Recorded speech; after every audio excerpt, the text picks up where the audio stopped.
Hi, this is Mike Henry with Follower of One.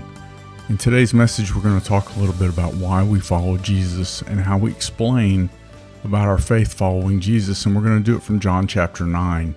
I'm not going to read this whole story, but if you recall, this is the man who was blind from birth. They saw a man blind from birth in John chapter 9, and Jesus made some mud in the dirt, put it on his eyes, and told him to go away and wash in the pool of Siloam so that he would be healed. And no one believed his healing, because when he came back seeing, Jesus was gone. Beginning in verse 9, others were saying, "This is he." Still others were saying, "No, but he is like him." And he kept saying, "I'm the one. I'm the guy who was born blind." This man is having to explain his transition, how he's been transformed by Jesus. And so beginning in verse 9, he says, "I am the one." In verse 10, they asked him again, "So how are your eyes opened?" And in verse 11, he answers them. "The man called Jesus made clay, anointed my eyes, and said to me, 'Go to Siloam and wash.' So I went away and washed and received my sight." Here's what happened. Here are the facts. They brought him to the Pharisees because everybody didn't understand what was happening. No one had ever before healed a man who was blind from birth. And so they asked him, and in verse 15, he says, "He applied clay to my eyes, I washed, and I see." They still have some issue with this. Man can't be from God because he did this work on the Sabbath, which was their kind of code word for, well, obviously he can't be from God because he broke this other rule. So in verse 17, it says again, "What do you say about him, since he opened your eyes?" And the man said, "He is a prophet." So now the man has gone a little bit further and made a judgment about Jesus.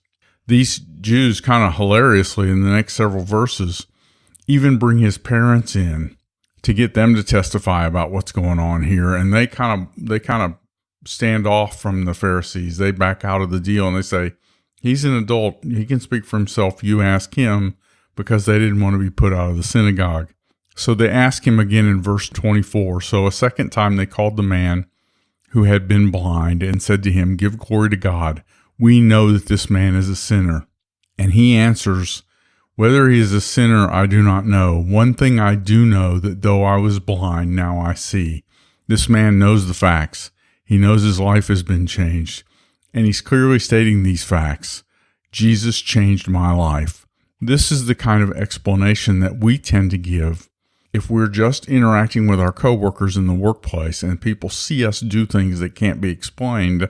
Then we get to say, "Well, Jesus did these things in my life, and I was changed." This goes even further, because even in verse 32 and 33, they still question him some more. And in verse 32, it says, "Since the beginning of time, it has never been heard that anyone opened the eyes of a person born blind.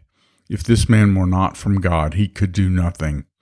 And the Pharisees get really angry with him and cast him out. And then Jesus comes in the latter part of the chapter and restores him. But the key is the progression of this man's explanation about Christ. Slowly but surely we go from the facts to his understanding, to him communicating his understanding and doing it in a way that's really clear and not refutable. When we talk about our faith, and today I want to challenge you to practice this. Practice the story of how you came to Christ. Practice being able to explain to someone why you follow Jesus. And do it from your own life, because your own life is not negotiable. It's this thing that you experienced. And everyone else, they need to take your word for it because they know their own story like you know yours. So practice today answering the question, why are you doing this? And it will go back to a story about how Christ saved you, and that salvation caused you to live differently, and you live differently because of who you are and who he is and what he's done for you. Today, practice that why and be ready to explain that whenever anyone asks, because as we live our lives differently, people will ask. Thank you for being a minister in your workplace. Thank you for being a follower of One. Please make sure and let us know at followerofone.org if there's anything that we can do to help you grow your ministry in your workplace. Thank you very much.